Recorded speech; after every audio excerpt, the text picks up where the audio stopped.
देखिए साहब, अगर मस्जिद में जगह कम नहीं गई, ईद की नमाज रास्ते में पढ़ेंगे। मेरे को अगर जगह नहीं मिली, मैं तो रास्ते में पढ़ूंगा।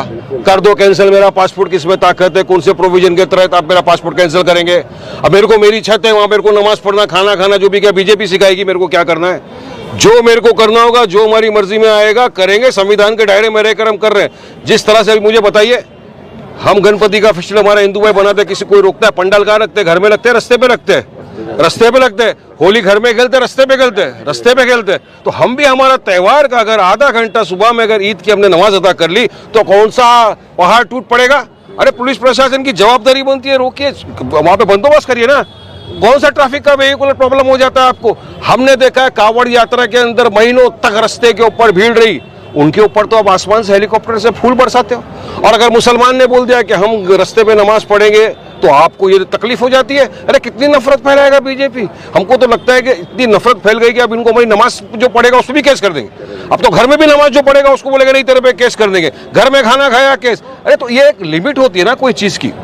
संवैधानिक तौर से काम करना चाहिए देश के अंदर। तो इस तरह की अगर दादागिरी धांधली से कोई डरता नहीं है। हम तो पढ़ेंगे इंशाअल्लाह ताला नमाज, और अगर मस्जिद में जगह नहीं मिली, रास्ते के ऊपर भी खड़े रह के पढ़ेंगे नमाज। कौन से धारा के तहत आप मेरा पासपोर्ट कैंसिल करके दिखा दो? करके दिखा दो, जाओ देख लो। जवानों से क्या आप नहीं कर रहे हैं? हरियाणा गवर्नमेंट ने ईद के दिन छुट्टी कैंसिल की है। ये तो माशाल्लाह, और लो, ये मोदी की सौगात और एक मिली है आपको। इतनी सारी सौगातें ईद बांट रहे हैं ना। ईदी बांट रहे हैं। हाँ, ये तो और एक सौगात मिली है। वो तो 25 करोड़ की आबादी में 32 लाख को ईदी दे रहे। अरे मोदी जी, आप हमको बहुत सारी सौगातें दे चुके हो। हम तो देख रहे हैं गुजरात की राइट से क्या हो रहा है, कितनी सौगातें हमको दी।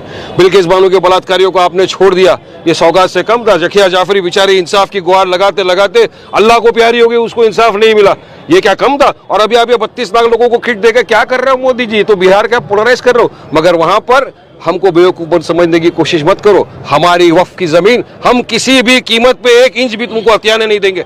हम संविधान के दायरे में रहकर अपना प्रोटेस्ट जारी रखेंगे।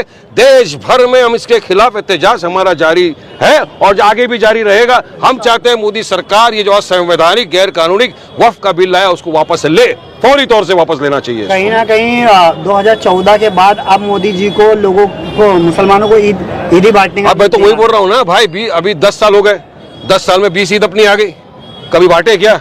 हाँ, नफरत तो हर दिन बांटा है, भर भर के बांटा है। इनके लोगों ने तो यहाँ तक कहा स्टेज पे खड़े रह के मस्जिदों में घुस के मुसलमानों को चुन चुन के मारेंगे। बहरहाल वो तो हमने जवाब दिया कि आएगा बेटा, 2 टांग पे जाएगा तो स्ट्रेचर पर ही। हो तो इंशाल्लाह आज भी बोल रहा हूँ मैं। तो नफरत तो इतनी बांटी है इन्होंने 10 साल में जिसकी कोई हद नहीं है। और अब तो नफरत का पैमाना एकदम क्रॉस कर दिया लोगों ने।